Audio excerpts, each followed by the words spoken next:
Vous avez décrit que l'enfant devient roi, ensuite tyran et ensuite enfant Dieu. Est-ce que vous pouvez nous expliquer comment on en arrive là?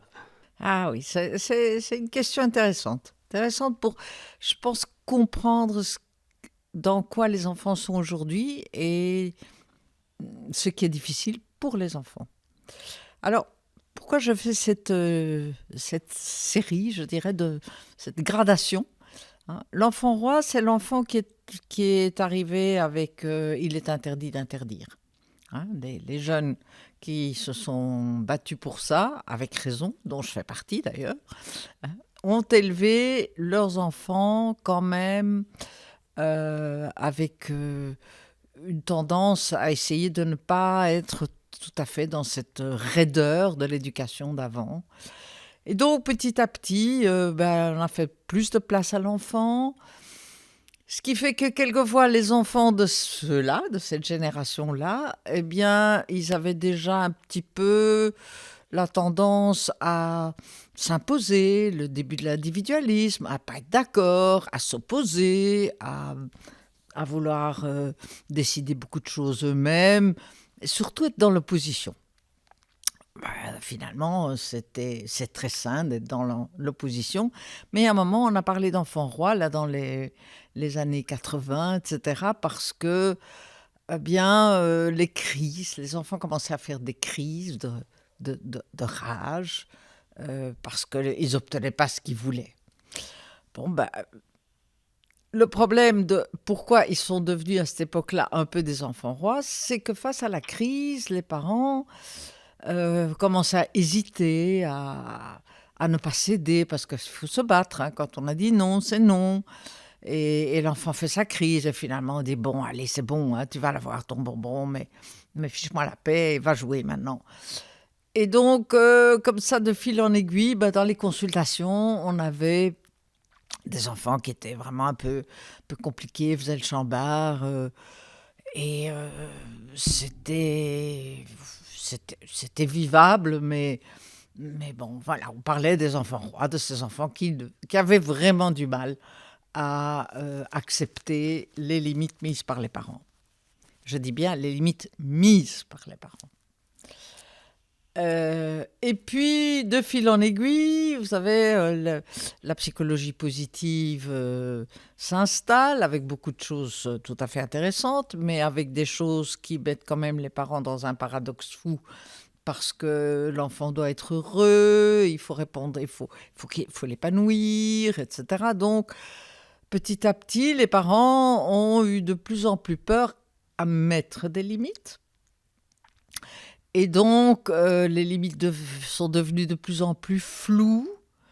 Et donc, on est arrivé à l'enfant tyran parce que c'était un enfant qui ne devenait pas opposant, mais exigeant.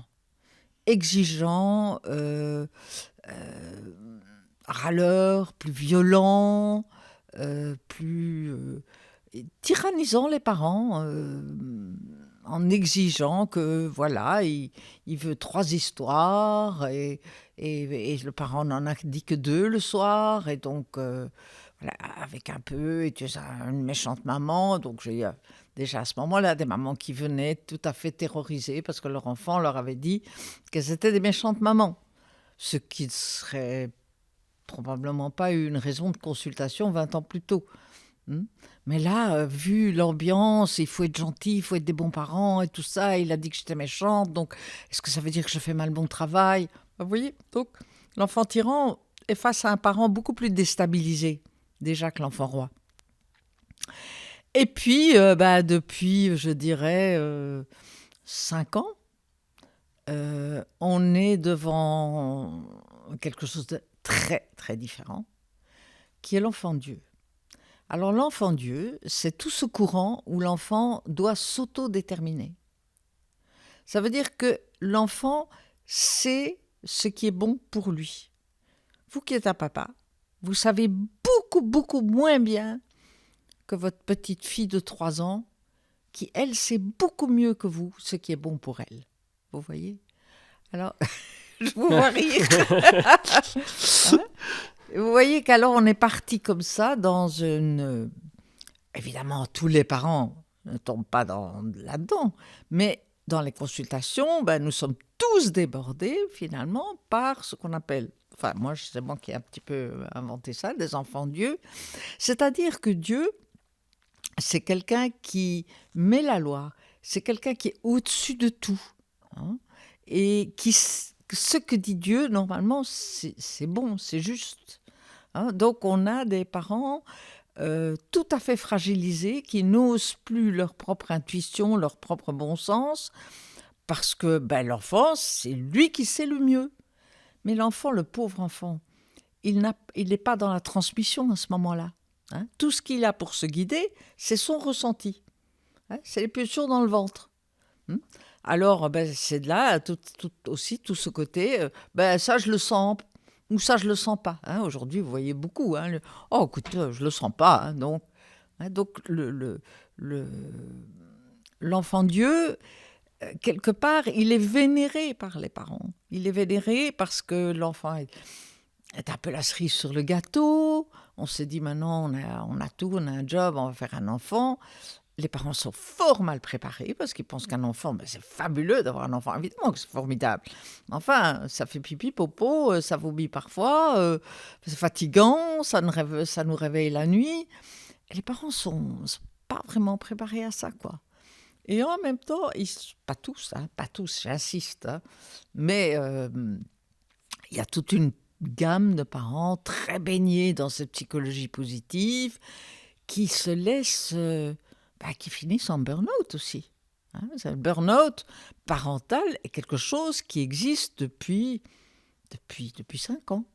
Avant, on ne parlait pas de ça. Mais c'est une nouvelle maladie, entre guillemets. Ce n'est pas une maladie, mais ils sont épuisés. Évidemment qu'ils sont épuisés. C'est intenable comme position. Hein. Parce que le problème de l'enfant Dieu, c'est que ça va tant qu'il est petit, mais qu'une fois qu'il acquiert 4, 5, 6 ans, il devient complètement perdu, fait des crises, mais des crises qui ne sont plus des crises de rage, d'opposition. Mais il faut se rendre compte que l'enfant Dieu, comme il est presque dans le ventre de sa mère, déjà conçu avec l'idée qu'il sait mieux que quiconque ce qui est bon pour lui, quand arrive l'âge où il n'y a rien à faire, il faut mettre des limites. Qu'est-ce que vous voulez ? Il faut aller à l'école, il faut se lever, il faut s'habiller. Donc, à un moment, les parents font, vous savez, j'ai encore vu hier un enfant de 11 ans qui est habillé par ses parents. 11 ans. Hein, parce qu'il ne veut pas s'habiller. Il ne le sent pas le matin de s'habiller. Alors on l'habille. Bon. Hein, et donc, ces enfants-là qui sont, je dirais, dans cette atmosphère où c'est eux qui savent, quand tout à coup on commence à mettre des limites, parce qu'il faut, hein, eh bien l'enfant, c'est dramatique pour lui. Parce qu'il ne comprend plus rien. Puisque c'est lui qui doit s'autodéterminer. C'est lui qui doit décider. Il a bien enregistré ça. Et puis tout à coup, on vient lui dire qu'il faut se lever, qu'il faut aller à l'école. Et qu'il faut se dépêcher.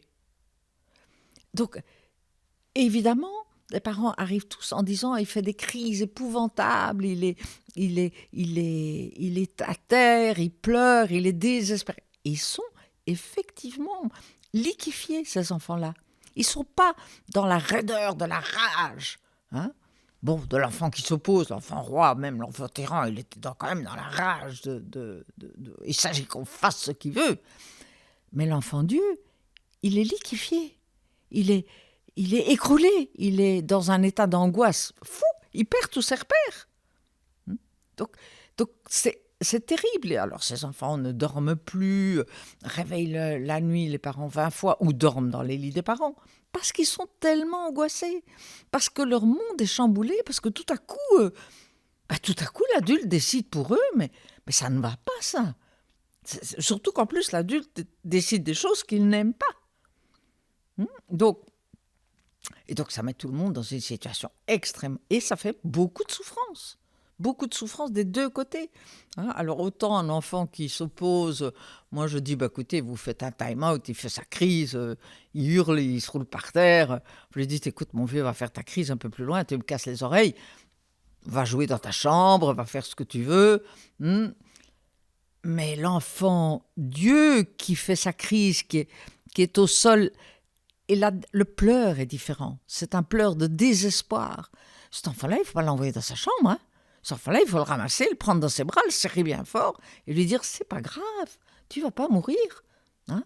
Mais voilà, il n'y a rien à faire. Il faut, je sais pas moi, il faut que tu ailles prendre ton bain maintenant, ou c'est l'heure de partir à l'école, ou enfin que sais-je.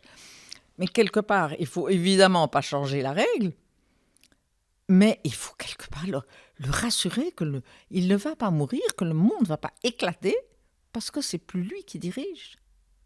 Donc, il faut se rendre compte que l'enfant Dieu est un enfant qui vit des choses très difficiles, et ses parents aussi.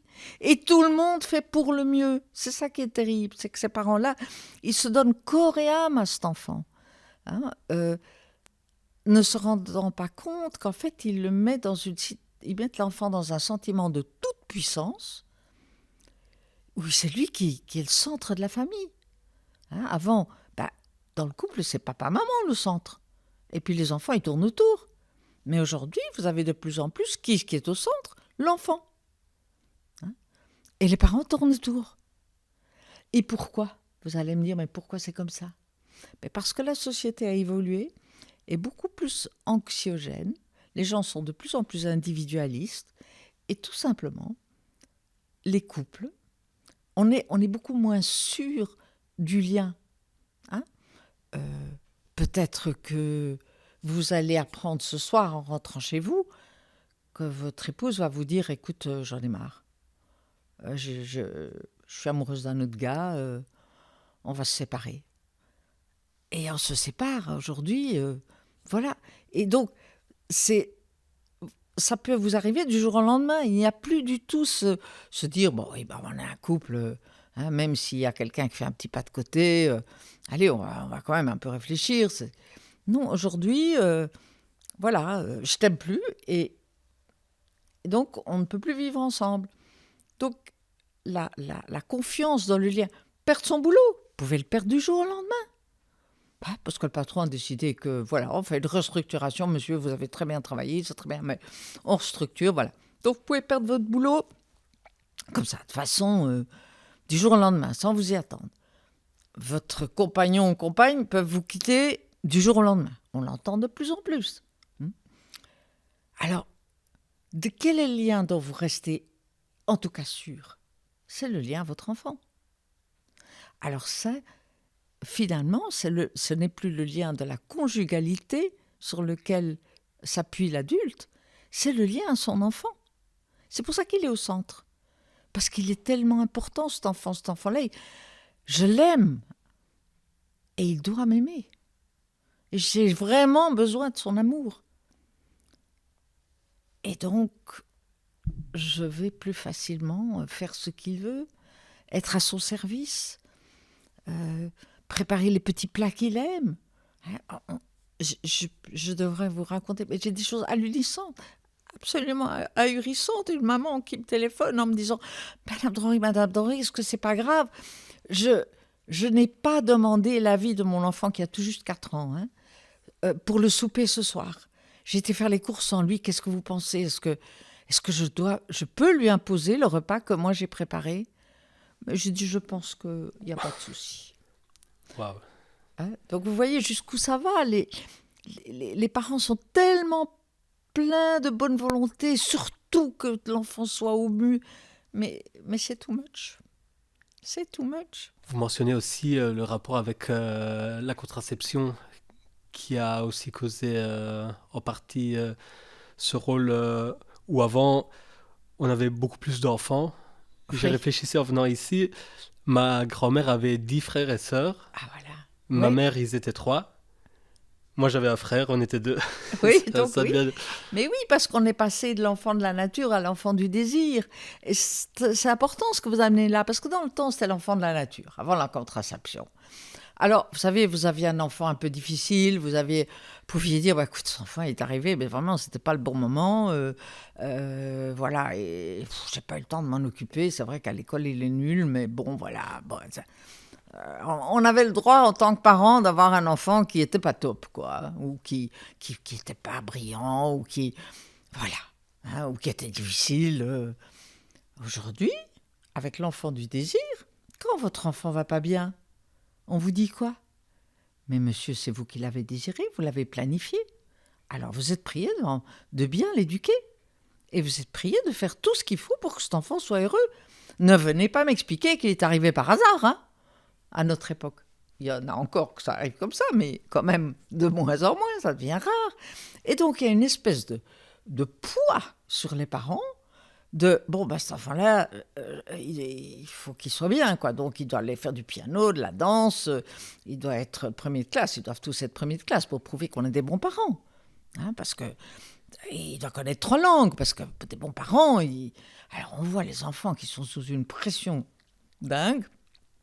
Ils doivent faire de l'art, du sport, des scouts, être brillants à l'école. Ces gosses n'ont plus 5 minutes pour s'ennuyer ou pour jouer.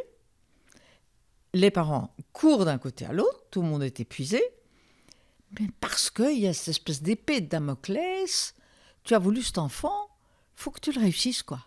Il faut que tu lui donnes tout ce qu'il y a moyen de lui donner pour qu'il soit heureux, épanoui, prenne une place dans la société, etc., etc., etc. Mais à côté de ça, quelquefois, on en fait un enfant Dieu. Celui-là, il ne va pas facilement trouver sa place dans la société, le malheureux. Ouais. Donc, il y a des paradoxes dans tous les sens. Dans tous les sens. Comment pensez-vous qu'on puisse structurer une éducation sans sans la rendre trop rigide et donc virer dans l'autoritarisme, et sans non plus être trop laxiste et virer au chaos, comme c'est le cas de l'enfant Dieu? Comment on peut bien balancer? Déjà, je pense qu'on doit pouvoir, quelquefois, ne fût-ce que se référer à la propre éducation qu'on a eue. Hein? Quelquefois, je dis aux parents, père qui met jamais une limite, je dis, votre père était comment? Ah, il était sévère, hein, on pouvait pas. Je dis, peut-être que vous pouviez en prendre des petites graines de ça. Hein? Mais évidemment, celui qui a eu un père très strict, ce qui devient de plus en plus rare, lui, évidemment, il a peur de reproduire, donc il a... et puis la position des pères a quand même été très fragilisée. Hein? Moi, on m'appelle la psy des pères, parce que je travaille beaucoup avec les pères, pour simplement leur rendre le droit d'être des pères différents des mères, tout aussi affectifs, tout ce que vous voulez. Mais un père a quelquefois moins de patience quand un enfant désobéit. Et alors il dit, mais non, tu arrêtes. Et alors la mère se dit, ouais, tu cries dessus.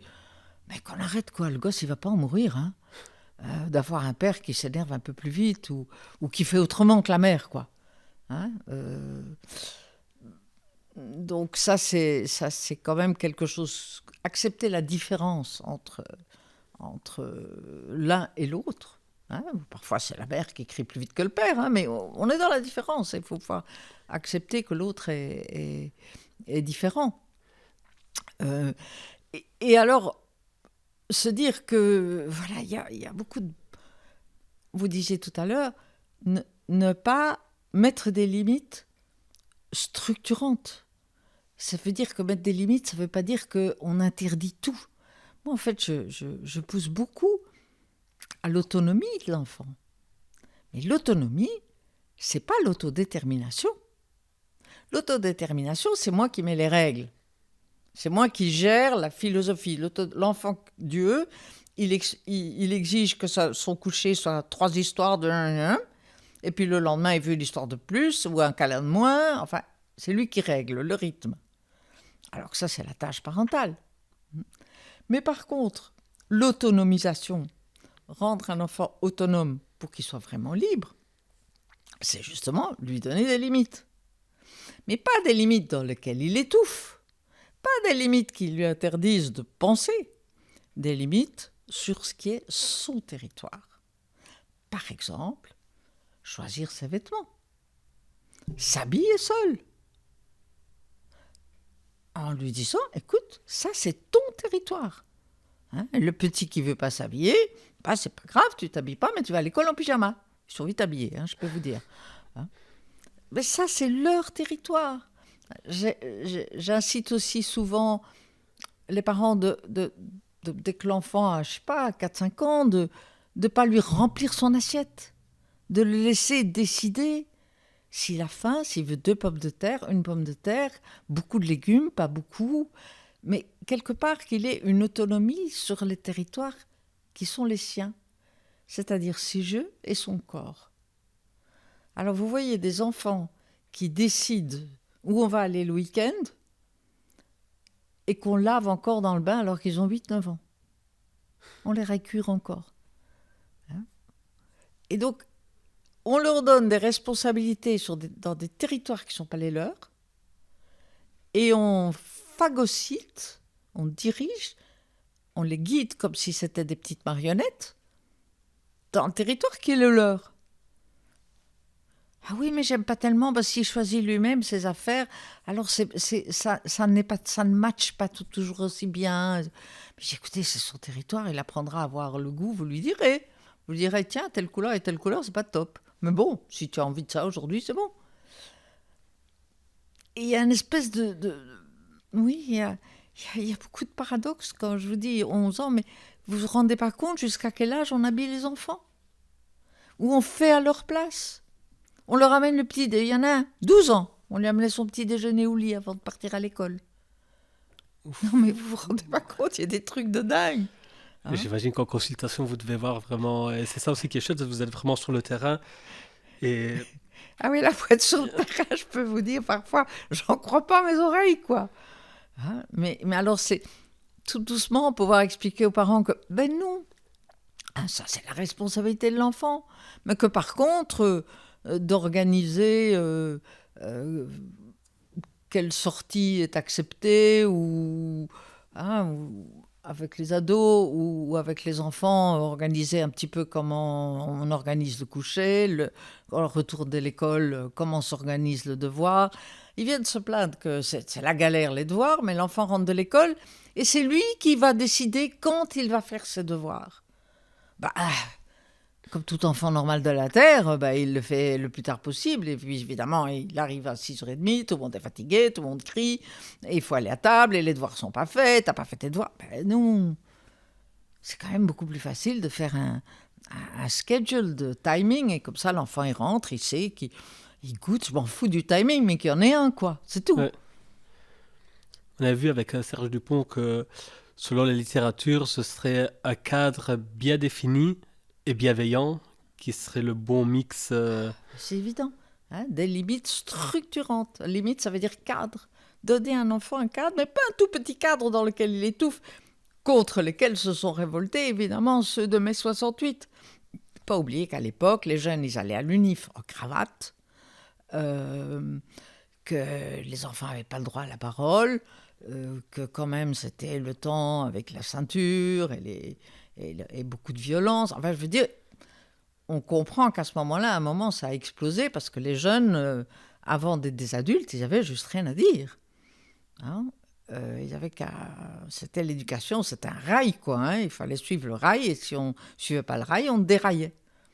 Or, l'éducation, c'est pas de mettre un enfant sur des rails. L'éducation doit être regardée comme un fleuve sur lequel l'enfant a un bateau qui descend le fleuve.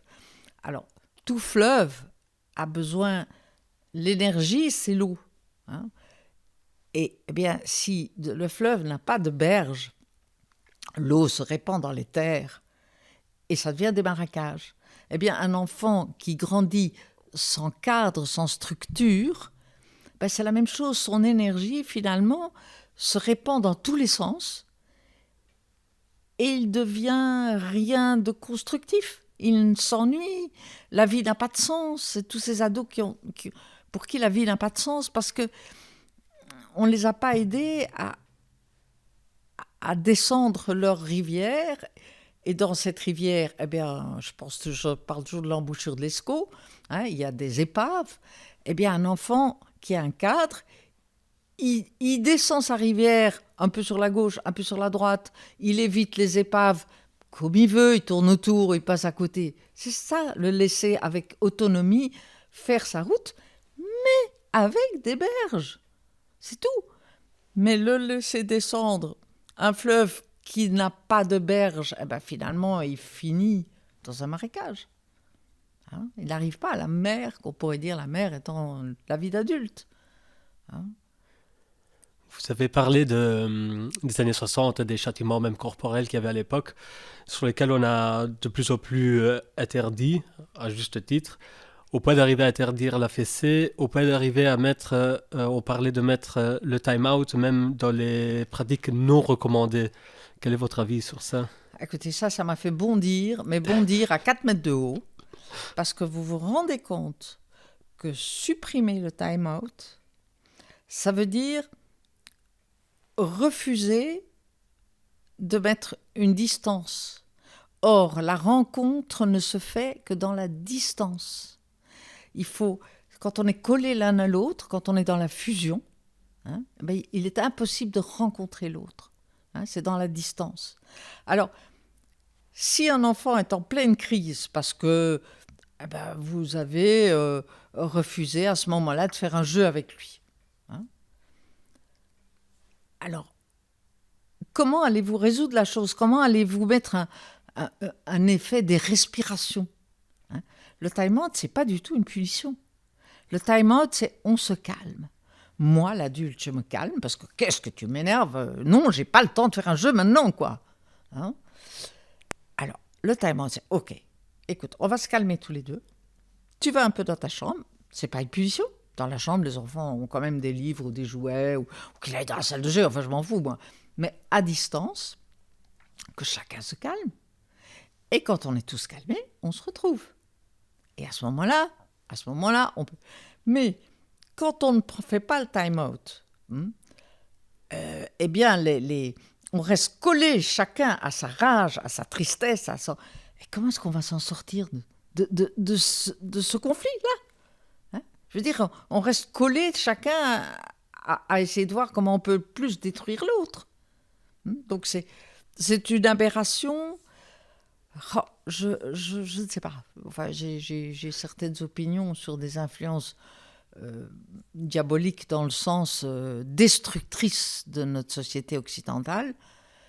Et ça, pour moi, c'est de nouveau une injonction qui vient du côté de l'OMS, hein, de l'Europe. Hein, ça, c'est pas un petit ministre de chez nous que ça lui est passé sur la tête, par la tête.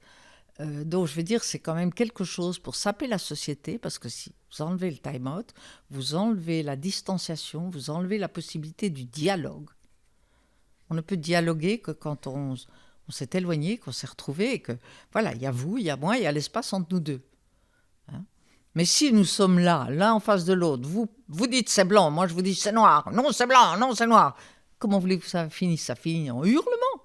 C'est lequel de nous deux va finalement arriver à casser la gueule à l'autre. Et c'est la violence. Donc le time-out, c'est l'outil anti-violence. Il y a certaines personnes qui sont tout à fait contentes de mettre de la violence dans notre Europe. Est-ce que vous pensez que les dérives qu'on voit surtout aux États-Unis avec le wokisme qui est en train d'arriver en Europe aussi, est-ce que ça peut découler de tout ça? Bien sûr. Bien sûr, tout ça, c'est la même chose. Ce wokisme qui infiltre partout, partout dans les ministères. Écoutez, maintenant, on est obligé de faire des papiers officiels en YEL, quoi. Mais où est-ce qu'on va?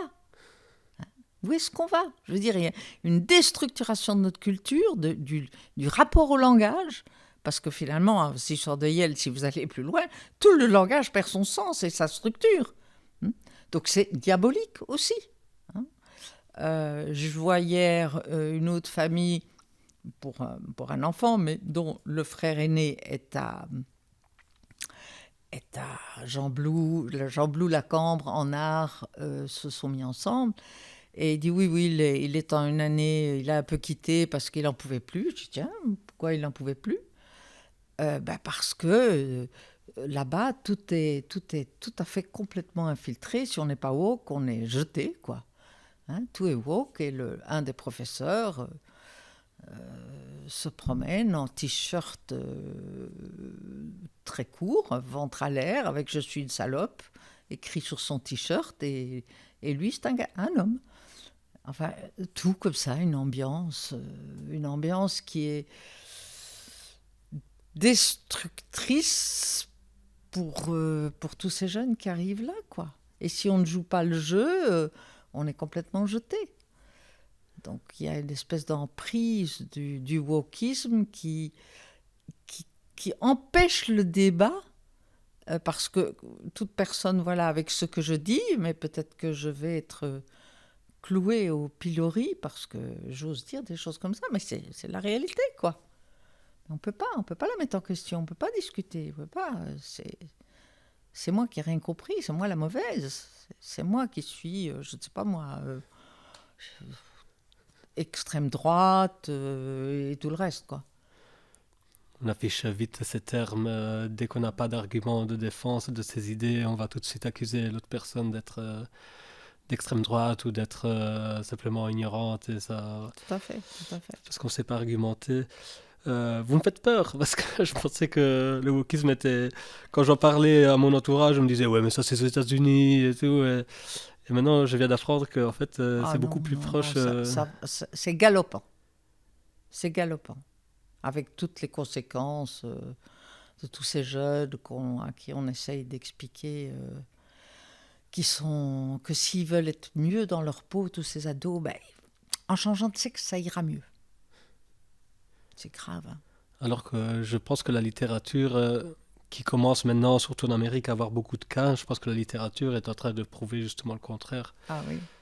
Mais en Europe, le lobby est tellement bien ancré, bien infiltré, que voilà, au niveau politique, on veut rien entendre, quoi. Alors que la Tavistock Hospital à Londres a fermé, c'était un des tout premiers, a fermé ses portes, se rendant compte des drames qui sont créés avec toutes ces ados qui ont pris des hormones ou qui ont fait des transformations corporelles. Les drames sont terribles. Et donc, mais ça on n'en parle pas trop. On n'en parle pas trop et le lobby continue. Enfin bon, c'est pas évident, hein, parce que l'augmentation de jeunes, et bon, mais tout le monde, on a tous été, quand on est ado, on n'est pas bien dans son corps, c'est normal, on se cherche, on a des transformations physiologiques, on est un peu perdu. Et évidemment, quand on leur met dans la tête que pour se sentir vraiment bien, ben, en fait, il suffit de changer de sexe, évidemment, on comprend ces jeunes qui se disent ben, c'est ça que je vais faire. Mais comment, au niveau professionnel, on prend le symptôme au pied de la lettre et on ne réfléchit pas à ce qui a pu amener ce symptôme. Toutes les études montrent maintenant qu'en général, ce sont quand même des jeunes qui sont ou dépressifs ou qui ont un fond ou autistes ou vraiment avec des difficultés psychologiques. Et que donc, c'est la solution, le plat tout préparé qu'on leur présente, hein, comme solution à leurs symptômes, alors que c'est évidemment pas du tout une solution. Et puis quand les parents s'inquiètent en disant « mais enfin, est-ce que c'est une bonne idée ?» il y a toute une série de médecins ou de psy qui disent aux parents « mais si vous ne le faites pas, il va se suicider. » Alors vous faites quoi en tant que parent ? Vous dites « ok pour les hormones. » Et comme d'habitude, il faut suivre l'argent pour comprendre. It's money question. Ça rapporte beaucoup, beaucoup, beaucoup d'argent à l'étranger. Vous vous rendez compte, tout humain qui se prend des hormones à vie, tous les jours. Mais ça, c'est good business, hein. Ouais. Je ne vais pas rebondir sur les questions en plus éthiques dans le sport, etc., qui est un domaine qui me tient à cœur. Mais c'est un autre débat. C'est un autre débat, mais bien sûr que ça joue aussi. Partout. Et du coup, je voulais approcher le thème de l'Evras. Je pense que la liaison se fait naturellement ici. Donc, si je me souviens bien, en novembre 2022, Brouillon du futur guide Evras, donc de ce guide à l'éducation à la vie relationnelle, affective et sexuelle sort. Ça fait scandale pour certains passages. Bon, c'est un guide de 350-400 pages, dont j'imagine qu'il y a beaucoup de bonnes choses. Mais il y a certains passages qui choquent un peu la communauté, surtout des psychologues et psychanalystes de l'enfance. De là, avec d'autres collègues, vous écrivez cette lettre ouverte non à l'hypersexualisation de nos enfants. Vous faites une pétition qui, je pense avoir lu dans les mails de suivi, qui avait fait presque 16 000 signatures. 16 000, oui. 16 000. Qu'en est-il maintenant? J'ai cru comprendre qu'après un an aidé, le guide Evras a été implémenté à partir de cette année scolaire. Est-ce que les passages qui avaient créé des gros soucis ont été modifiés? Est-ce que c'est resté plus ou moins... Ils ont modifié 3-4 petites lignes, mais le mouvement de fond n'est absolument pas modifié. Ce n'est pas un guide, Evras, c'est soi-disant à la vie affective et sexuelle. Pour la vie affective, vous devez chercher, il n'y a pas beaucoup de lignes qui parlent de ce que c'est que l'amour, le respect de l'autre, l'empathie, tout ça, on ne trouve pas beaucoup dans ce texte, très peu même. Donc ça n'a pas beaucoup changé, et donc nous continuons à essayer, mais c'est très très difficile parce qu'on n'a pas moyen d'avoir des contacts avec la ministre, rien, toujours refus de nous rencontrer. Et donc c'est implémenté depuis septembre. Alors, le grand problème, c'est non seulement le guide, parce que finalement, le guide, il est destiné aux animateurs. Hein, c'est pas destiné aux enfants. Mais la question, c'est comment est-ce que l'animateur, il va gérer ce qu'il lit dans le guide. Hein? Et depuis septembre, on a quand même quelques histoires trash, mais vraiment trash, d'enfants qui sortent de ces animations qui sont faites des jours où les parents ne sont pas au courant. Les parents ne peuvent pas être au courant du jour de l'animation. Ah non, sinon les parents garderaient leur enfant à la maison. Donc ils n'ont pas le droit. Et personne de l'école ne peut assister aux animations. Elles sont à huis clos avec les animateurs. Alors, il y a des animateurs absolument géniaux et top et qui font ça très bien parce qu'on fait de l'Evras dans les écoles depuis 20 ans, je crois. Mais à l'époque, il n'y avait pas tout ce guide et ce machin. Et donc, les gens faisaient de l'Evras avec la formation qu'ils avaient. Les plannings familiaux, il y en a qui faisaient ça vraiment super bien. Et Dieu merci, il y a encore des animateurs comme ça, mais il y a de plus en plus de tout jeunes animateurs, tout à fait woke, qui donc racontent des choses difficiles pour les enfants, des enfants qui, quand même, c'est maintenant, c'est en 4e primaire, je crois, et... Enfin, moi, j'ai des enfants qui sont arrivés à dire des choses, mais... Enfin, moi, c'était pas encore trop trash dans mon bureau, parce qu'une maman qui voulait, qui raconte comment quand sa petite, quand elle attendait sa fille, en fait, elle espérait un garçon, etc. Mais elle le dit très naturellement, ça n'empêche pas d'adorer la gamine qui se promène dans le bureau, là, avec moi. Et puis la gamine s'arrête net et dit, mais maman, mais moi, je vais devenir un garçon. Parce que quand j'aurai 12-13 ans, eh bien, je vais devenir un garçon. Ah bon? Ben oui, on m'a bien expliqué tout ça, que de toute façon, c'est moi qui décide. C'est pas parce que le docteur, quand je suis née, a dit que j'étais une fille que non, moi je vais décider. Avec quoi on vient? Qu'est-ce qu'on met dans la tête de ces enfants, quoi? Ils ont autre chose à penser à cet âge-là que de s'imaginer qu'est-ce que je vais faire? Est-ce que je vais décider d'être une fille, un garçon? Puis alors, il y a des animations où on leur explique des choses quand même de comment sont les relations sexuelles entre homosexuels, etc. Les enfants qui sortent de là, mais complètement dégoûtés. Enfin, moi, j'ai eu plusieurs parents qui m'ont téléphoné en disant, écoutez, c'est terrible, on veut un rendez-vous parce que notre enfant est bouleversé de tout ce qu'il a entendu. au niveau de la sexualité, les enfants, alors, c'est tellement cru, c'est tellement... que les enfants, en fait, sont dégoûtés. Et donc, bon, je vous dis bien, c'est pas tout, bien sûr, toutes les animations comme ça. Heureusement, il y a des animations, je dirais, qui sont clean. Mais quand même, vous pouvez interviewer quelconque de mes collègues, il y en a tous qui ont quelque chose à raconter. Hein, en disant, oui, là, cet enfant-là, il est sorti vraiment dans un... Oui, alors il y a... Justement, à la journée d'études, là, en décembre, il y avait une dame qui racontait qu'il y avait eu une animation dans un Namur, quelque part, où finalement on avait montré un film pornographique aux enfants. Carrément. On leur avait montré un film porno à des enfants de 8 ans pour leur expliquer le sexe et comment on fait l'amour. Bon, Waouh. c'est une idée, quoi. Hein, c'est une idée comme une autre. Mais vous pouvez imaginer les gosses qui sont sortis de ça, quoi. Waouh. Moi, je pensais pas que ça allait si loin. Je pensais pas qu'on Ben, était à ce point-là. c'est de nouveau, pas partout, Dieu merci. Oui, Et il y a évidemment des endroits où ça se passe très bien. Mais ce qui est difficile, c'est la façon dont c'est obligatoirement installé.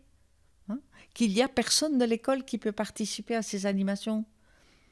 Donc ça veut dire que s'il y a un animateur qui dérape, ben, je veux dire, c'est toute une classe quand même qui est confrontée à l'animateur qui dérape et qui est un peu qui rentre dans la perversion. Alors, au lieu que ce guide soit quelque chose qui vient dire attention, pas faites attention à ça, faites attention, non, le guide dit voilà, il faut, dès qu'ils ont 6 ans, à 6 ans, il doit connaître son point de confort. Ça veut dire comment on se masturbe. Donc, oui, ça aussi, il y a une autre qui est revenue complètement machin, parce que, je sais pas, alors, il s'était passé des choses après. Ah ben oui, c'est ça, un petit garçon qui rentre son cours d'Evras, rentre à la maison, il déculotte sa fille, sa sœur, pardon, sa sœur, et puis il a essayé de passer à l'action avec sa sœur. Ah ben, on lui en avait expliqué à l'école comment et tout, et quoi, et qu'est-ce. Et voilà, il est rentré, et paf, il s'y est mis. C'était vrai, c'est plein de bonnes idées, plein de bonnes intentions, mais c'est infiltré d'un tas de choses qui sont pas nécessaires, qui sont perverses. Et donc, je comprends pas pourquoi il faut à tout prix que tout ça reste, et pourquoi toute la question de trans et de changement de sexe prend tant de place. oui. Parce que l'éducation à la vie affective et sexuelle, ça n'est pas quand même que vous verrez qu'à chaque tranche d'âge dans ce guide, ben chaque fois, ça c'est quand même un des points, c'est que c'est la question du genre, on ne parle pas de sexe. Tu vas décider de quel genre tu es. Comme si le sexe c'est quelque chose qui n'existe plus, quoi. Un sexe est assigné à la naissance par le médecin.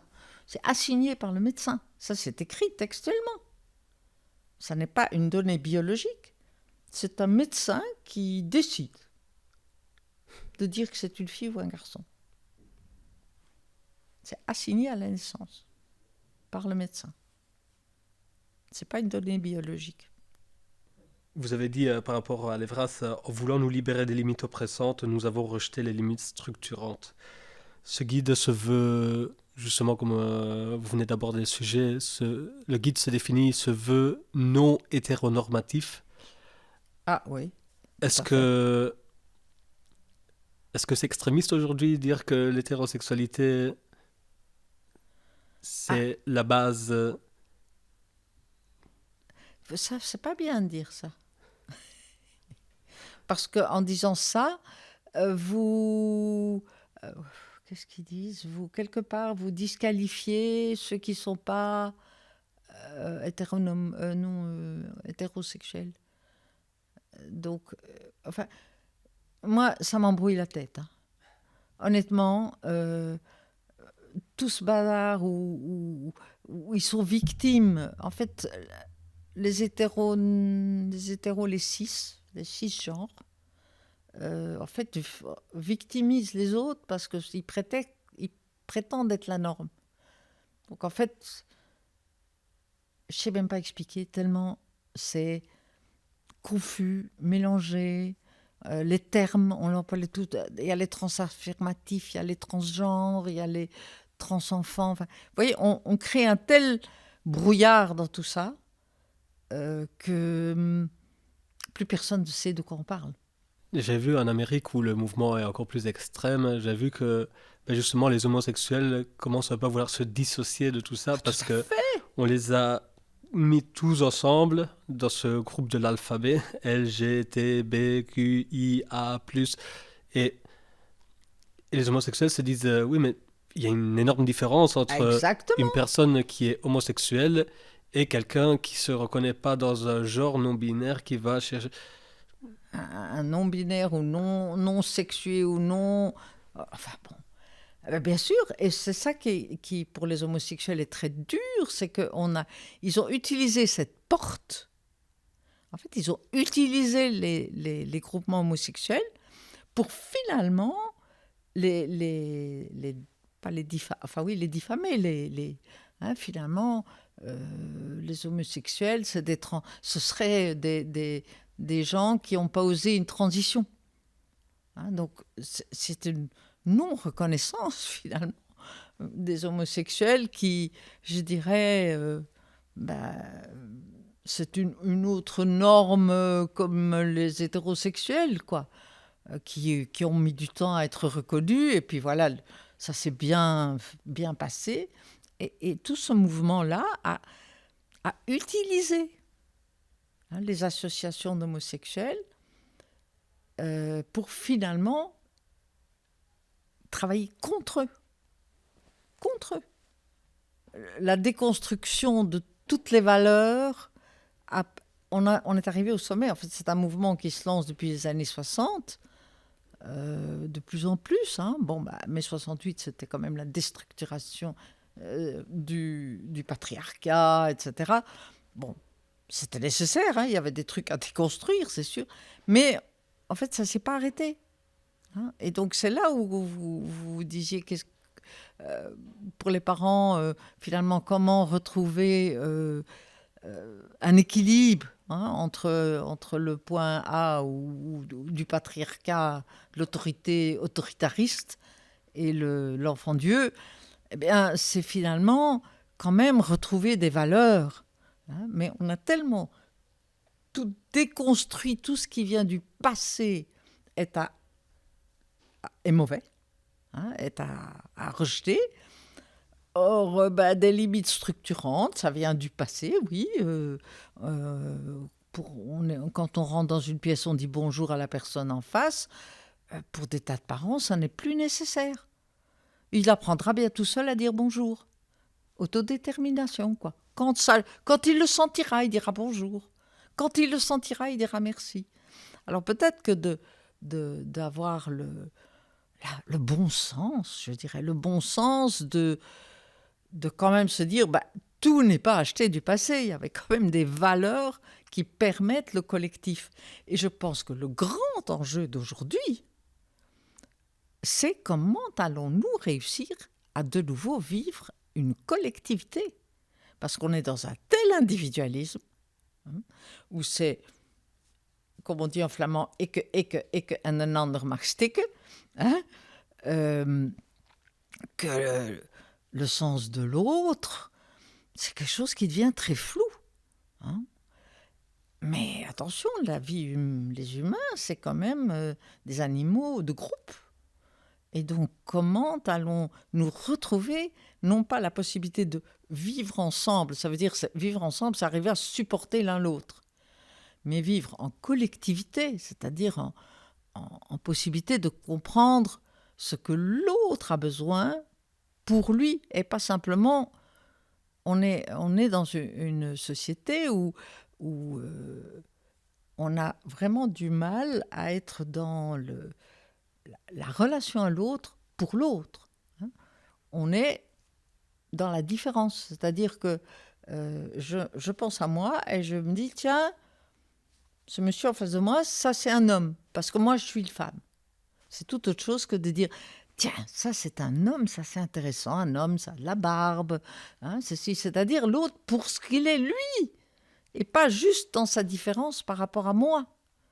Hein, c'est une autre façon. On ne peut être dans le collectif que si on peut s'intéresser à l'autre pour ce qu'il est lui, en me sortant du game, quoi. Peut-être que... Voilà. Et je pense que ça, c'est l'enjeu des jours à venir. Hein. Et si on n'y pense pas, ben on aura des guerres civiles. Parce qu'on est en train d'avoir des clivages de plus en plus grands. On va peut-être retourner sur des thèmes un peu plus légers. Parce que ça commence à m'angoisser. Je ne sais pas ça. s'ils sont audibles, les autres thèmes. Je ne sais pas si on va venir foutre le feu à ma maison. J'ai l'impression qu'il y a un peu ce devoir moral qu'une fois qu'on a un enfant, on doit arrêter de sortir, on doit arrêter de faire ses propres activités parce que voilà, j'ai un enfant maintenant. Mais d'un côté, je me dis, est-ce que ça ne risque pas de créer du resentment, Du ressentiment. Du ressentiment envers l'enfant de façon inconsciente. C'est évident. On fait un enfant pour soi quand même. Et que c'est ça, quand vous dites ça, vraiment, c'est intéressant parce que le nombre de parents que je vois qui, depuis qu'ils ont un enfant, vont plus au restaurant parce que l'enfant ne supporte pas les babysitter, vous comprenez. Il ne supporte pas ça, l'enfant. Je dis alors, non mais c'est quoi votre truc ? Ah non, mais parce qu'il n'aime pas quand nous sortons. Mais tout juste, le gosse, il a tout juste 10 ans, hein. Mais il ne supporte pas quand... Et les parents, ils ne vont pas au resto, quoi. Et où ils ne vont pas faire des trucs pour eux, pour que ce couple tienne. Alors on s'étonne après que le couple pète. Je veux dire, on fait un enfant pour soi, pour lui, mais aussi pour soi. Mais ce n'est pas parce qu'on a un enfant que toute notre vie doit se dédier à cet enfant. C'est pas un cadeau à l'enfant, hein, parce que quelque part, il nous est redevable, mais on fait une dette énorme à cet enfant, puisque j'ai pas été au restaurant depuis que je t'ai. Enfin, dites, il n'a pas demandé ça, l'enfant. Hein. Lui, il n'a qu'une idée, va au restaurant, il faut moi la paix. Hein. Et donc, il y a là quelque chose comme ça de faire porter. Vous savez, c'est comme des couples qui se séparent et où j'entends un des parents me dire « Ah, en tout cas, maintenant, c'est fini, je ne vais plus jamais vivre avec un autre compagnon ou compagne. Maintenant, je vais me dédier à mes enfants. » Ah, je dis bon courage pour les enfants. Hein. Je dis ça, c'est vraiment la dernière chose à faire. Alors, il me regarde avec des yeux carrés. J'ai dit, écoutez, vous n'allez pas faire porter ça à votre ado. Comment est-ce qu'il va oser aller sortir avec ses copains, hein, en laissant papa ou maman tout seul à la maison alors qu'ils ont tellement fait pour leur petit garçon? Je dis, écoutez, rendez-vous compte, quelle charge! Comment un jeune peut-il se libérer de ses parents si ses parents disent « toute ma vie, c'est mon enfant ». Alors, ou bien l'enfant doit faire ça avec une brutalité dingue. Il doit vraiment claquer la porte, ce qui est horrible pour tout le monde. Donc on le met dans une situation pas facile. Alors qu'on n'ait peut-être pas envie de se remettre avec quelqu'un, ça c'est autre chose. Mais alors on va au théâtre, on a des copines ou des copains. Enfin, on a une vie à côté de celle du jeune ou des jeunes. Hein, mais croire que faire un enfant, c'est devoir à ce moment-là... à ce moment-là, on est Dieu, quoi. L'enfant, il est Dieu. Et le parent, c'est le fidèle, presque l'esclave, hein, qui est là, au service d'eux. C'est le sacristain, c'est... C'est vrai, mais je vous vois à chaque fois vous regarder, l'air de dire, mais qu'est-ce qu'elle raconte? Non, au contraire, c'est tellement... Je suis, waouh. C'est la raison pour laquelle je fais ce podcast, c'est d'apprendre tellement de choses et d'aller en profondeur avec des professionnels. Vous avez parlé tout à l'heure du rôle du père. Vous avez évoqué le rôle du père qui, pour l'instant, est remis un peu en question dans la société. Est-ce que vous pouvez développer ça? Parce que ça m'intéresse particulièrement. Mais écoutez, le rôle du père est un peu remis en question dans le sens, depuis des décennies, parce que justement, il y avait cette déconstruction de l'apport du patriarcat, hein, et de l'autoritarisme, etc. Donc, tout ce qui faisait référence au père avec un grand P, même les pères avec petit p, avaient tellement peur d'être reliés à ça, que vous avez vu énormément de pères qui avaient du mal à mettre les limites, qui étaient adorables, très doux, les papas qui jouent avec leurs enfants, quoi. Hein, c'est super sympa de jouer avec son enfant. Et heureusement, maintenant, les pères, ils mettent les langes, ils font la cuisine. Enfin, c'est top, quoi. Mais c'est pas pour ça qu'ils doivent pas aussi mettre des limites structurantes. Mais c'est comme si un père met des limites structurantes, paf, il tombe dans le versant autoritarisme. Alors, qu'est-ce qui s'est passé? Ben, c'est les mères qui ont mis les limites. Il faut bien remettre. Il n'y a pas moyen.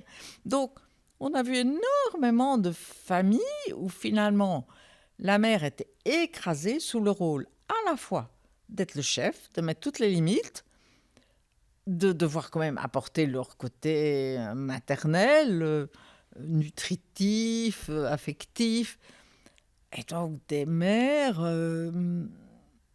pas non plus tout à fait bien dans leur pompe, quoi, mais très habituées à être le chef. Alors dans les consultations, c'est tout un travail pour repasser un peu d'autorité du côté du père. Alors madame, c'est toujours la même chose, parce que moi, la façon de repasser l'autorité, c'est que je demande beaucoup au père de s'occuper des devoirs, et des leçons aussi, hein, parce que ça, c'est du poison entre les mères et leurs enfants, parce que ça réveille chez la mère, j'ai fait un mauvais enfant, quoi, un crétin, là, il n'arrive pas à retenir sa table de multiplication de 2. Alors, avec le père, ça se passe super bien. Hein. Parce qu'il y a toute cette tension entre mère et enfant, elle a porté cet enfant, hein, donc. Et alors, elles me disent toutes, ah ben alors, je n'aurai plus rien à faire.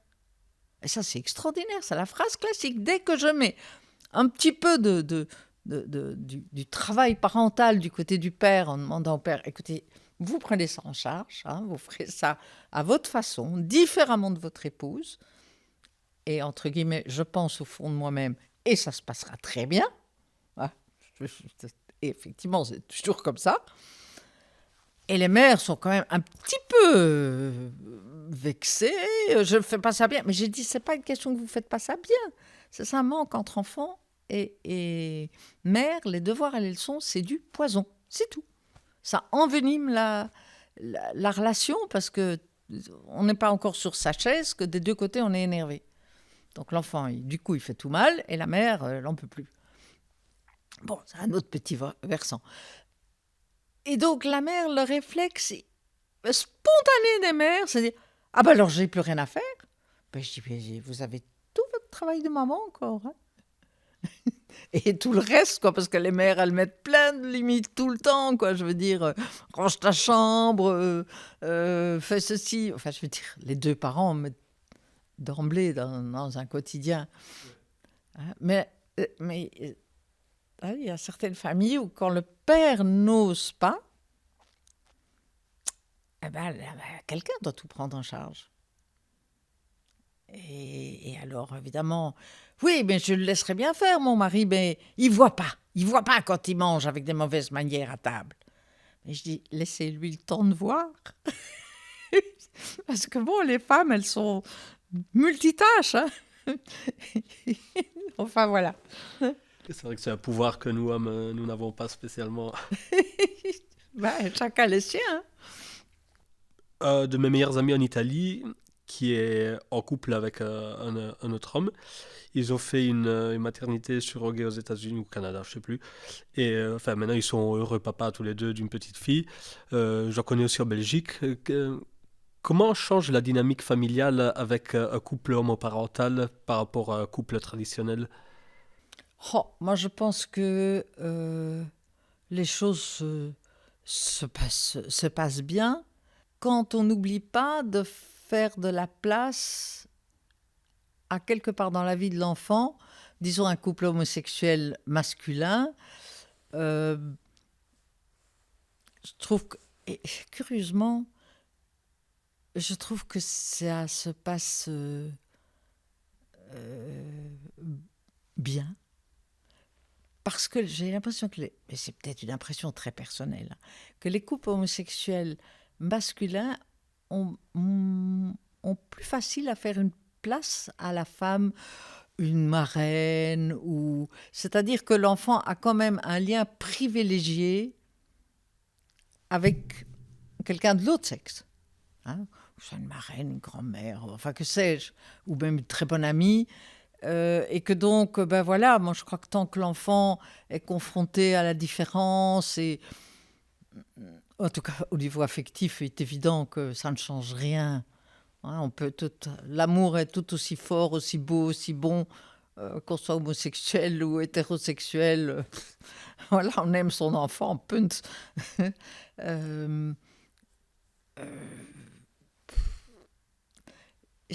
Dans certains couples féminins que je suis ou que j'ai vus, c'est quelquefois, il y a certains couples féminins où c'est très difficile, quelquefois, de faire de la place à l'homme.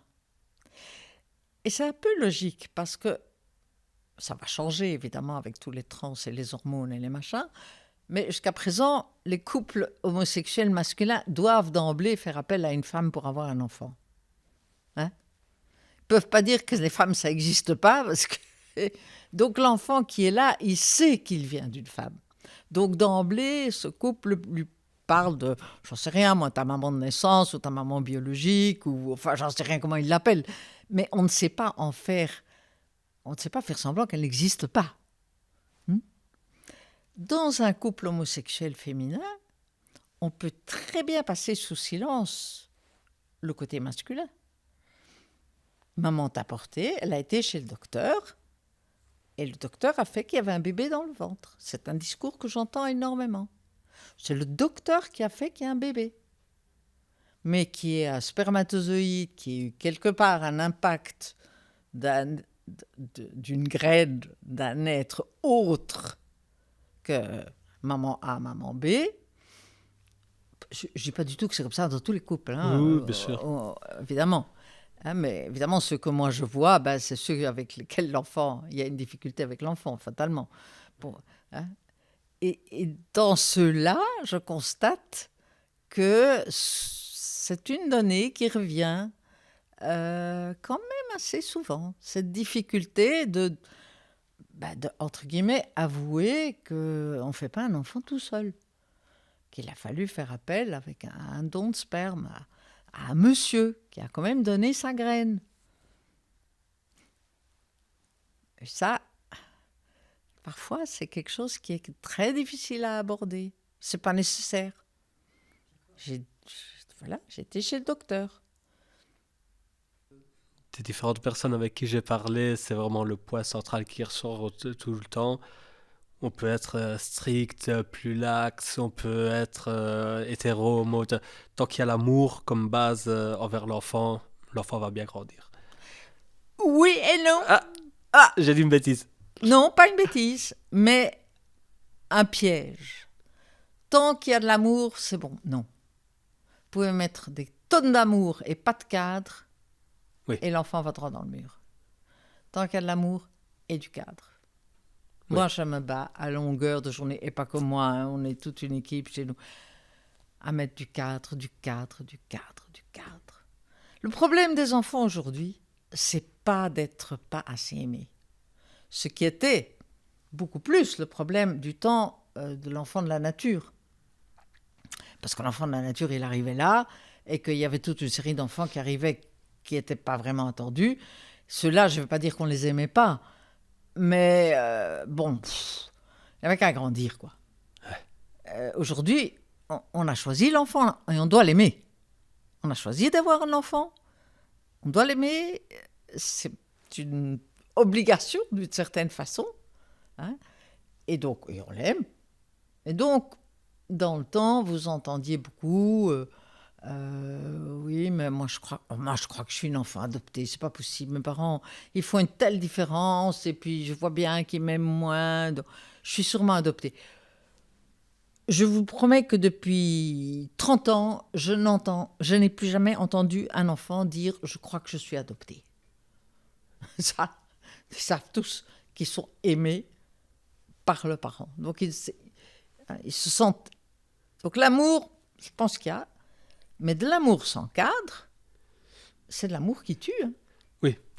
Oui, après, dans l'amour, je pense que j'inclus aussi justement cet aspect de cadre, parce que Voilà. parfois, aimer quelqu'un, c'est aussi... Qui aime bien châtie bien. Hein. voilà. Mais c'est vrai, si on veut faire un exemple extrême, si j'aime mon enfant, je vais pas lui laisser toucher le four parce qu'il veut s'assurer que le four est chaud comme papa Voilà. dit. Non, je Voilà. t'aime, je t'empêche de faire des choses qui vont te faire du mal et mettre un cadre, justement. Ne pas mettre un cadre, justement, c'est quelque chose qui va lui faire du mal Ouais. sur le Oui, long oui, terme. oui, oui, oui. Mais vous avez tout à fait raison. Aimer un enfant, c'est d'emblée lui mettre un cadre aussi. C'est faire... Moi, je dis toujours, aimer un enfant, tout enfant a besoin de 50% d'amour inconditionnel. Ça veut dire, je t'aime quoi que tu fasses. Hein, même s'il est adulte et qu'il est un bandit, ben, ça reste votre enfant. Et on a de l'amour inconditionnel pour son enfant. Mais chaque enfant a aussi besoin de 50% d'amour conditionnel. C'est-à-dire, je t'aime, mais ce n'est pas une raison pour laquelle tu touches le four brûlant. Ça, c'est Hein? super beau. Ça, c'est super Hein? beau parce que c'est quelque chose qui me tient hyper à cœur. C'est vraiment cette idée de je t'aime pour qui tu peux devenir. L'enfant est full potentiel. L'enfant, Exactement, on aime un enfant parce que c'est du potentiel, c'est du pur potentiel. tout à Et fait. de conséquence, justement, comme je disais, on a fait un épisode la semaine passée avec Eric, enfin on a publié un épisode avec Eric de Buckelard. Il a dit cette phrase qui m'a tellement touché, c'est le vrai message chrétien pour lui, c'est tout exiger, mais tout comprendre et tout pardonner. Et on peut C'est pas beau. prendre ces trois, on peut pas en Les enlever un séparer, parce que sinon voilà, ça coaque. ça marche plus. Et ce tout exiger au début, Ouais. c'est vrai parce que si je pousse pas mon enfant à devenir quelqu'un de meilleur, à vouloir se construire pour devenir un être humain, un homme avec le H majuscule, Exactement. si je suis pas exigeant avec lui, ben, je lui empêche de s'envoler finalement. C'est les berges dont je parlais tout à l'heure. Oui, C'est les berges du fleuve. Et dans ce fleuve, on peut tout pardonner, tout comprendre, mais tout exiger, c'est cette potentialité dont vous parlez. Hein. Être là, se dire, bon, mais t'as un potentiel, il faut le développer, quoi. ouais. Sinon, tu deviens un marécage. J'adore comme tout se lit, tout se... Oui. Il n'y avait pas beaucoup de littérature sur les beaux-parents, et du coup vous avez écrit ce livre, Le Beau Parâtre. Est-ce que vous pouvez nous résumer un peu les concepts clés de ce livre? J'ai écrit ce livre parce qu'en fait, il y a assez bien de textes sur les belles-mères. J'ai jamais trouvé un livre sur le beau-père. Or, les rôles sont en fait très, très différents. Pas que les rôles sont différents, mais la façon dont ces rôles sont vécus est très différente. La belle-mère, donc la nouvelle compagne, voilà, elle accueille d'emblée, il y a quelque chose de... Elle fait souvent quand même, elle a mangé, elle prépare le lit, elle s'occupe du linge. Je veux dire, elle est très rapidement dans l'intimité de l'enfant. Et donc, avec les enjeux que c'est, mais donc, le beau-père, lui, il est là, il habite avec la maman des enfants, qui fait le linge, le repas, le machin. Bon, le beau-père, il fait souvent les navettes, il conduit, il peut aussi faire le repas. Mais il a une place plus compliquée à prendre dans le lien affectif. Et quelquefois, pourquoi j'ai écrit ce livre? Parce que j'ai entendu beaucoup d'écueils. La mère, par exemple, disant « Ah oui, non, moi je ne veux pas qu'il s'occupe de l'éducation, c'est mes enfants. C'est moi qui les punis ou mets la règle, etc. » Il n'est pas le père. Il n'y a rien à voir. Il habite dans cette maison, il est l'homme de cette maison. Rien à voir avec le fait que ses enfants sont de sa graine ou pas sa graine. il est l'homme choisi par la mère. Donc il a une position de père symbolique. Et c'est cette position-là qu'il doit prendre. Et donc il faut apprendre aux mères à dire, mais non, je suis désolée, mais votre compagnon, s'il est ouvert à ça, il faut qu'il soit d'accord. Il y en a qui disent, moi, je veux me mêler de rien. Alors qu'il se mêle de rien, ok. Mais à ce moment-là, on est dans quelque chose d'une drôle de famille quand même. Hein? Parce que si monsieur est là tous les jours, mais ne se mêle de rien, ben, il y a quelque chose qui... Il fait quoi là? Il est un meuble alors. Alors il y en a qui disent, moi je me sens un meuble. On me pousse dans un coin. Alors bon, comment est-ce que monsieur peut sortir de son coin et devenir autre chose qu'un meuble?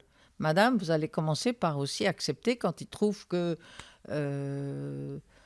manger en tenant sa fourchette de façon horrible, ça le dérange. Oui, mais c'est pas... Je dis, écoutez, il faut savoir. Hein? Donc, il y a comme ça aussi, et du côté de l'homme, il y a parfois une timidité lui-même de dire, bah, c'est pas mes enfants, je vais pas m'en mêler. Mais c'est dommage, parce qu'un beau-père peut être un référent, peut devenir, quand il a la patience et que le lien se crée, il est ce référent, je dirais, quelque part extérieur à la mère, mais qui est aimé par la mère. Le père, c'est un référent extérieur à la mère, c'est le père, mais c'est quand même quelque chose qui a, entre guillemets, été rompu dans le lien à la mère. Donc, et pour peu même que ce soit la mère qui l'a mis plus loin, ça n'est plus un modèle identificatoire aussi sûr pour les enfants, pour les garçons. Donc un beau-père, il est une place, il peut être, quand le lien est créé, il peut avoir une place affective très très importante, et en même temps détaché émotionnellement, c'est-à-dire qu'il peut aimer de façon beaucoup plus libre. Disons que le fils de madame a été volé dans la caisse ou a fait une grosse connerie. Bon, si c'est votre propre fils, qu'est-ce que j'ai mis au monde ici comme moutard? Ça, le gosse, ça va devenir un voleur. Est-ce qu'il va terminer en prison? Hein, et vous êtes parti avec toute votre émotion par rapport à cet enfant qui est votre enfant. Et donc, peut-être que vous allez être un moins bon réparateur que ce beau-père, qui n'a pas ce même enjeu émotionnel de « c'est du sang de mon sang », mais qui a un vrai lien avec cet enfant. Parce que, voilà, il a pris une place dans l'éducation, il était présent, il a pris une place de père. Et donc, il peut, d'une façon plus détachée, mais tout aussi affective, discuter avec le jeune, voir avec lui, allez, explique-moi, essaye de savoir, qu'est-ce qui t'a pris, etc. Et donc, être un soutien, moi je connais combien de familles où le beau-père a pu être un réel atout de guérison ou d'aide pour les enfants de madame, tout simplement parce que le père peut être manquant, ou absent, ou inintéressé, et que le beau-père peut être quelqu'un qui vraiment prend une place essentielle dans la vie de ses enfants. Je ne dis pas que c'est comme ça toujours, mais que si on peut rendre la chose possible, c'est quand même gagnant.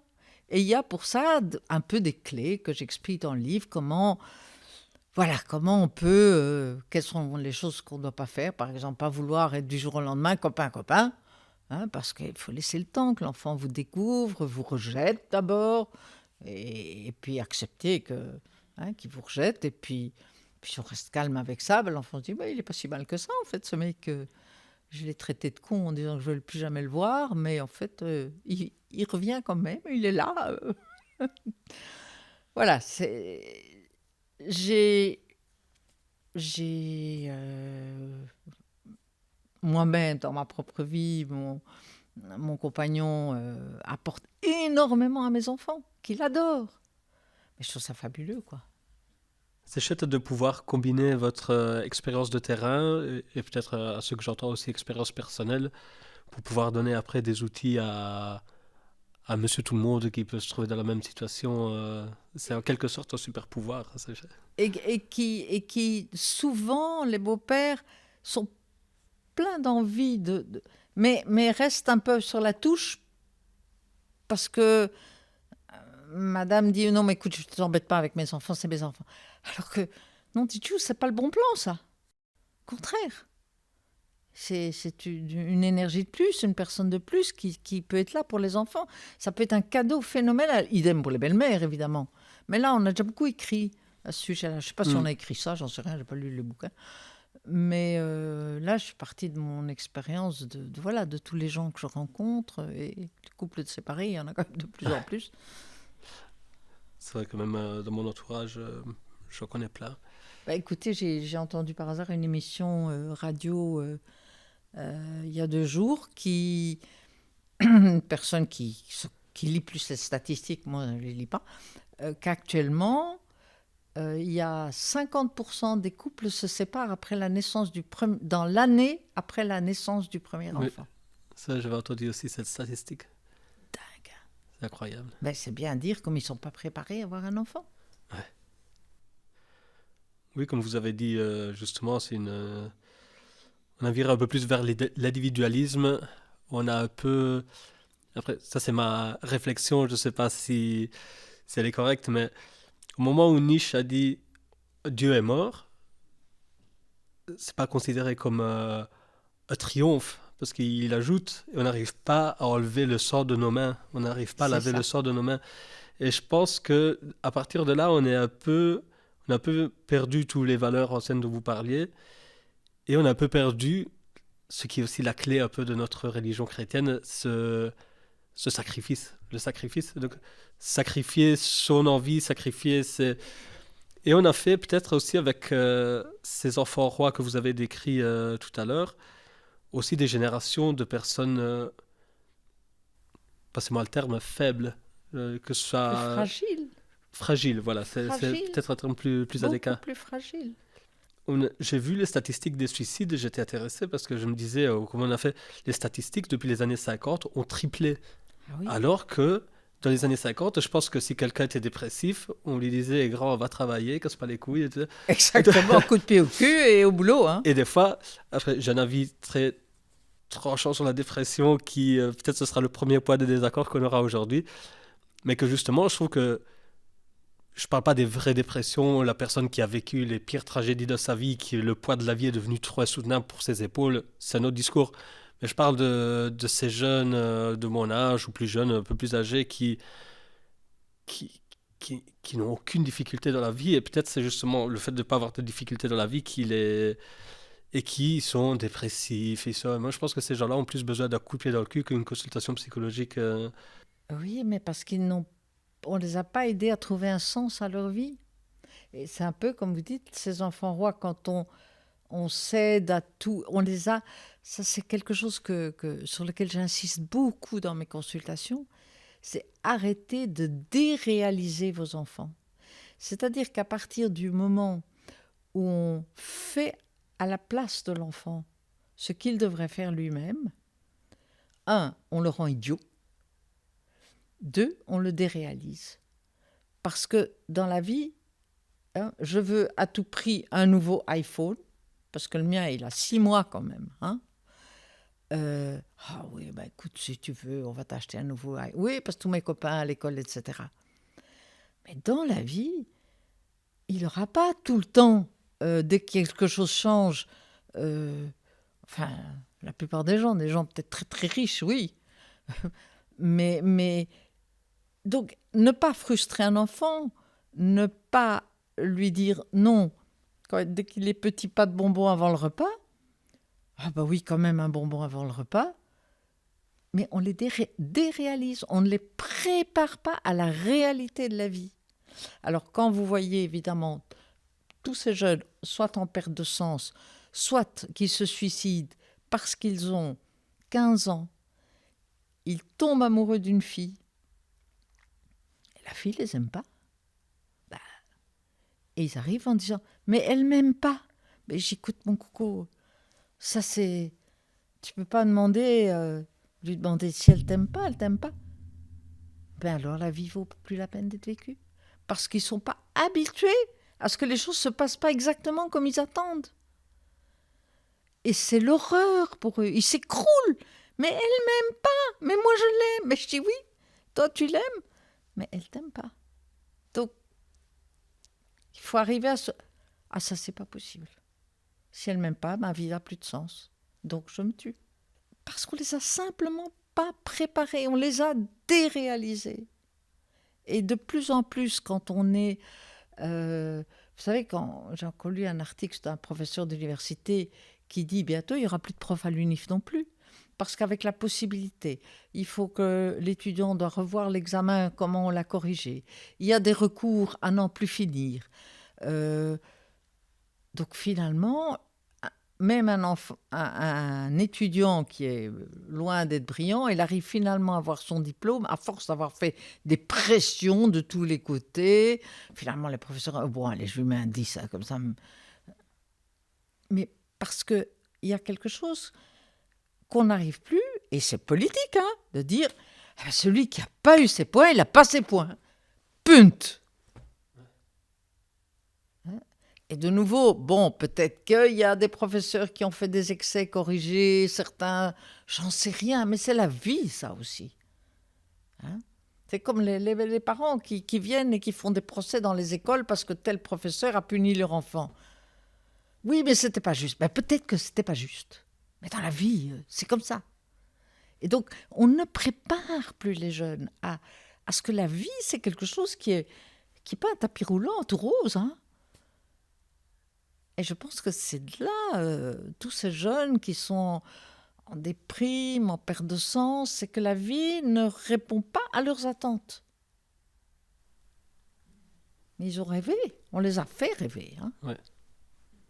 Le gosse qu'on habille jusqu'à 11 ans, je ne sais pas jusqu'à quand ça va durer, je crois qu'avec ce que j'ai gueulé hier, à mon avis, aujourd'hui il n'a pas été habillé, mais d'aller faire ça jusqu'à quand?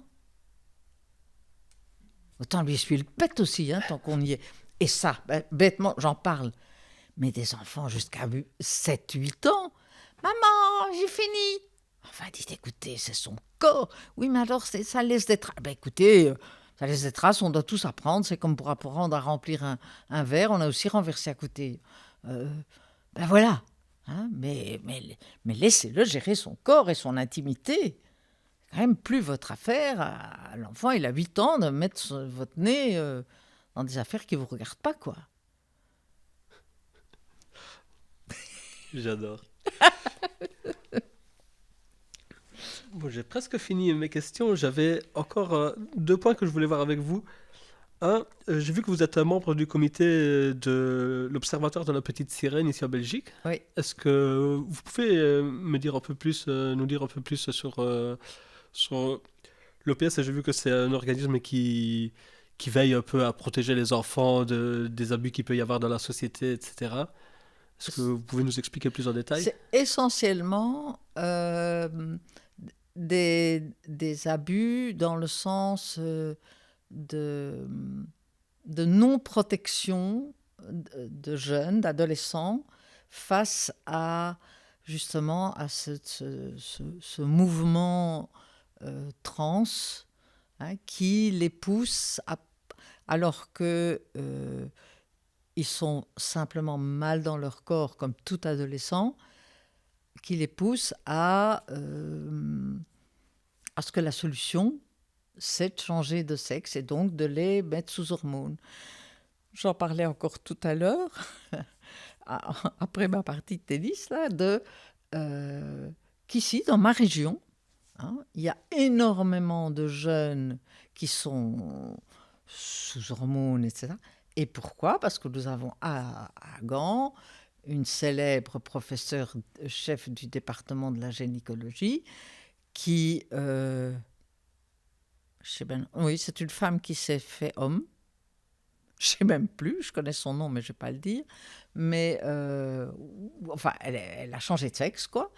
Et elle en fait une publicité monstre au point que moi j'ai suivi une enfant qui est à l'école à Bruxelles et qui était en demande de transitivité, je ne sais pas plus quel mot il faut employer, parce qu'on emploie tellement de mots, transition, transité, enfant trans, vous voyez, les mots ne sont pas clairs.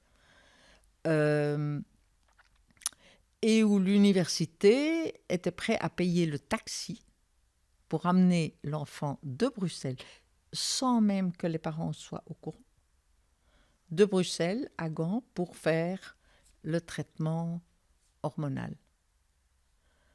Les parents, bon, là, je crois que la gamine a dû en parler, enfin, ils sont arrivés chez moi en disant c'est quoi ce bazar, notre gosse, elle a 12 ans.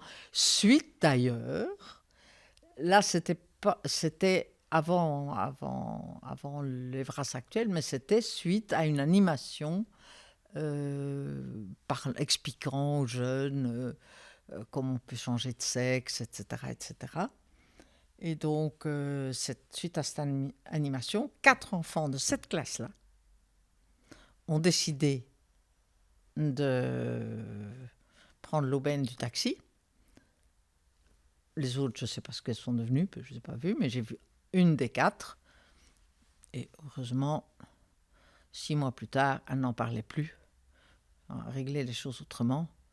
Et elle est parfaitement heureuse, première de classe, ravie dans son corps de fille. Mais bon, elle avait des raisons personnelles pour lesquelles, voilà, c'était difficile d'être une fille, quoi, dans cette famille-là. Mais vous voyez jusqu'où ça va. Et justement, ici, il paraît que je viens d'apprendre qu'il y en a plein dans la région ici autour de moi, mais parce qu'il y a une publicité faite au niveau des médecins, partout, ça... Oui, de fait, il y a 2 centres en Belgique qui performent ce genre d'opération. C'est justement ici à Gand et à Liège. Et Liège. Ouais. Et donc voilà, et c'est malheureux. C'est malheureux de finalement utiliser des jeunes qui sont à un âge fragile pour répondre à des objectifs d'adultes qui sont peut-être que ce soit la notoriété, que ce soit financier, j'en sais rien lesquels sont les objectifs. Mais pour répondre à votre question de l'OPS, c'est ça. Essentiellement, notre but, c'est d'être au courant. On a encore eu réunion cette nuit jusqu'à 11h du soir, par Zoom, avec la France, avec plusieurs pays. On est à la recherche de tous les articles, tout ce qui sort pour essayer d'influencer le politique en disant, mais écoutez, rendez-vous compte. Pour l'instant, j'ai l'impression qu'on prêche dans le désert, mais on continue à prêcher en disant, mais... Et heureusement, il y a d'autres pays qui commencent à sortir vraiment des statistiques et des textes. En Finlande, c'est arrêté, c'est devenu interdit. Donc je veux dire, il y a des pays où chez nous, on commence, mais nous, on est toujours des asticots pour ça. Quand partout ailleurs, on commence à voir que c'est la cata, chez nous, on se dit, tiens, c'est une bonne idée, quoi. Et donc, voilà, c'est ça essentiellement ce que nous faisons, c'est d'essayer d'avoir une influence dans des lieux politiques et médicaux, etc., pour expliquer, écoutez, après 18 ans, et encore, c'est très jeune, mais que les gens fassent ce qu'ils veulent, mais qu'on arrête de prendre comme cible des jeunes ados et des ados auxquels on apporte une solution à leurs symptômes qui est une fausse solution. Ça, c'est vraiment et tout ce mouvement, en fait, ce sont les premiers, ce sont les psychanalystes qui ont tiré la sonnette d'alarme, parce qu'au début, tout le monde dit « Ah, mais ça, c'est la solution, mais voilà pourquoi !» On a tiré la sonnette d'alarme en disant « Écoutez, arrêtez de dire que le sexe n'existe pas, qu'il n'y a que le genre. Enfin, je veux dire, on a une biologie. Et que même si on change extérieurement les signes corporels, dans l'ADN, on est ou une fille ou un garçon. » J'avais entendu dans un podcast justement américain où ils sont encore plus là dans le combat. Ils disaient vous pouvez faire tous les changements que vous voulez. Dans 1000 ans, quand ils vont creuser et qu'ils vont trouver votre corps, ce sera votre sexe biologique qui va... Ils vont dire c'est un homme, c'était une femme. Point. Des os, de l'ADN, vous êtes évident. Point. Il n'y aura pas de... Dans 1000 ans, il n'y aura pas de... Mais ce qu'il y a, c'est que en fait, ce qu'ils essayent de faire passer, c'est de d'être dans la négation de tout ce qui est une vision, je dirais, scientifique, et d'amener une vision culturelle.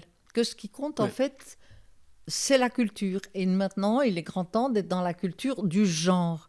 Et on s'en fout de la biologie. ouais, Et qu'en fait, ce qui doit devenir le référent sociétal, c'est cette culture du genre. Et donc, que moi, je me dis, si à partir de demain, je dis, vous êtes prié de m'appeler Jacques parce que je me sens un garçon, j'ai changé de genre, eh ben, vous êtes prié de m'appeler Jacques. Parce que même si j'ai un corps de fille, je suis Jacques, parce que je l'ai décidé. Et donc, on part dans un truc ouais. un petit peu... le chien, tu attends. On est quasiment à la fin. J'avais une question qui me trotte dans l'esprit depuis longtemps et je prends l'occasion, vu que vous êtes justement psychologue de l'enfance, ça tombe bien.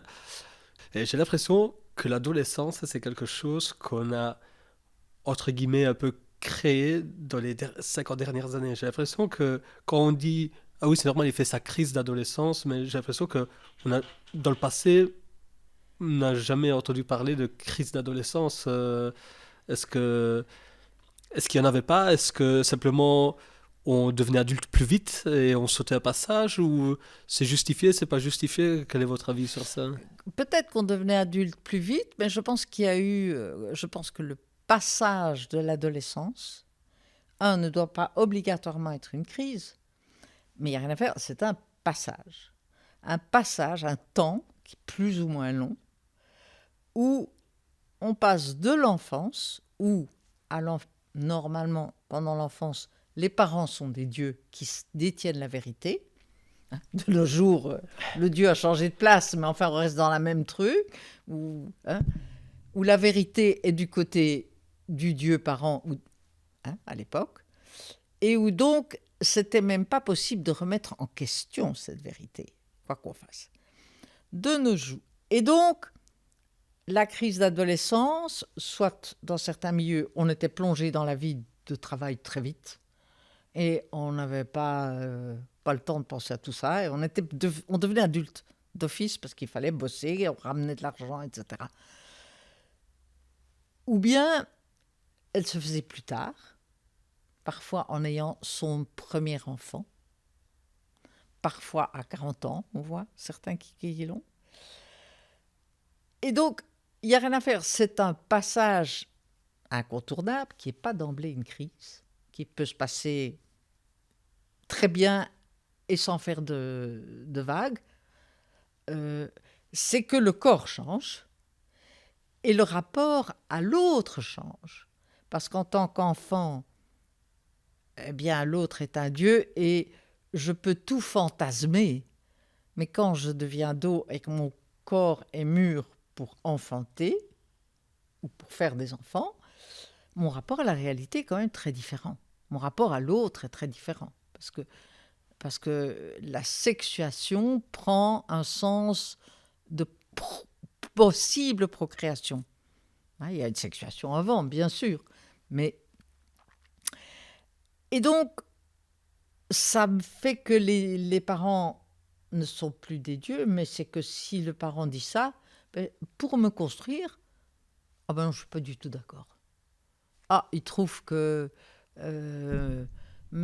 avoir les cheveux courts, c'est bien. Moi non.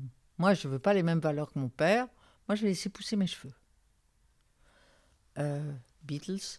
Hein. Ouais, Et donc, c'est quand même un âge important où on commence à se faire... On cherche ses propres façons de voir et d'agir dans le monde. Celui qui fait vraiment pas sa crise d'adolescence, on lui a dit que les cheveux courts, c'est les cheveux courts. Ah ben bon, c'est les cheveux courts, c'est les cheveux courts, c'est les cheveux courts. Je remets rien en question. C'est un peu dommage parce qu'il est dans la répétition totale. Il va exiger de son fils qu'il ait les cheveux courts. Si celui-là est aussi con, ça continue comme ça. Donc, mais cette recherche de trouver son vrai je, moi, mes valeurs à moi, peut se faire de façon tout à fait cool quand on travaille la fameuse autonomie dont on a parlé au début. C'est-à-dire que si je suis reconnue dans mon autonomie depuis ma petite enfance, qu'en fait, mes vêtements, c'est moi qui peux les choisir. On me met 3 pulls, 3 t-shirts et 3 pantalons, et que là-dedans, je choisis ce que j'ai envie de mettre aujourd'hui. Quelque part, je construis déjà mes propres référents. Encadré. On ne me laisse pas choisir dans toute l'armoire. C'est encadré. Et donc, petit à petit, je pourrais aller acheter du pain chez le boulanger au bout de la rue. Ce qui est très difficile à notre époque. Les parents, oh là là. Bon, et ce bout de la rue, il n'y a pas de feu rouge, il n'y a rien. Enfin, je veux dire, il n'y a rien à traverser. Donc, bon. Mais ça, voilà, ça me donne la fierté d'assumer une tâche, d'aller acheter le pain au bout de la rue. C'est important parce que c'est le pain pour la famille. Donc, j'ai un rôle essentiel. Je peux aller acheter le pain. Donc, ça me donne une autonomie, une confiance en moi, qui, à fur et à mesure que je grandis, j'élargis mon terrain d'autonomie. Mes parents élargissent le cadre. Alors, je n'ai pas besoin de faire une crise d'adolescence, de casser la baraque. Quand ma mère me dira écoute, voilà, tu peux aller chez ta copine, mais je veux que tu rentres à 8 heures pour le souper. Oh, mais maman, ils m'ont invité à souper, tout ça. Alors bon, c'est intéressant. Alors, dis papa, je peux quand même... je peux rester souper, je rentre à 10 heures. Alors, à l'adolescence, autant quand on est avec des enfants petits, on va... Papa, maman, on sont sur le même rail. Autant là, on rentre dans la négociation à l'adolescence. L'enfant s'autonomise. Et le papa peut dire, oui, en fait, t'as raison. Tu es tout à fait capable, tu es quelqu'un de raisonnable, tu ne vas pas faire de bêtises. Écoute, 10 heures. Et la maman doit pouvoir dire, allez, ok, c'est bon, si papa l'a dit. Ou vice-versa. Oui. Parce que ça montre à l'enfant que des adultes peuvent vivre ensemble, s'entendre et ne pas toujours avoir le même avis, mais s'accepter l'un l'autre. C'est de nouveau être un modèle identificatoire pour que l'enfant grandisse, développe encore plus son autonomie avec le respect de la vie des autres. Et là, on peut faire des débats, ce qui, de nos jours, avec l'individualisme, le débat, vous oubliez. Il n'y a plus de débat nulle part. C'est incroyable. Si on ne pense pas comme les gens, on est juste les mauvais, quoi. Ouais. Comme on disait tout à l'heure, justement, si on veut débattre, si on veut juste avoir un échange, c'est hyper difficile de trouver quelqu'un qui a un point de vue opposé au nôtre, avec... au mien, je parle au plural et majestatis, mais un point de vue opposé au mien, sans que ça... Ouais, non, mais c'est bon... Pourquoi moi, je suis intéressé de comprendre pourquoi tu penses comme ça. Voilà. Et puis, que tu m'expliques. Et puis, peut-être que je vais pas forcément changer d'avis, mais au moins, je sais pourquoi tu réfléchis comme ça. Et toi, tu sais pourquoi je réfléchis comme ça. Oui. Et ça aide c'est énormément. Riche. On s'enrichit. On s'enrichit. Dernière question, Diane. Si vous deviez donner... Je peux ouvrir la porte à mon chien? Bien sûr. Désespéré là derrière. Je vais me remettre dans mon petit cote ici. Hop.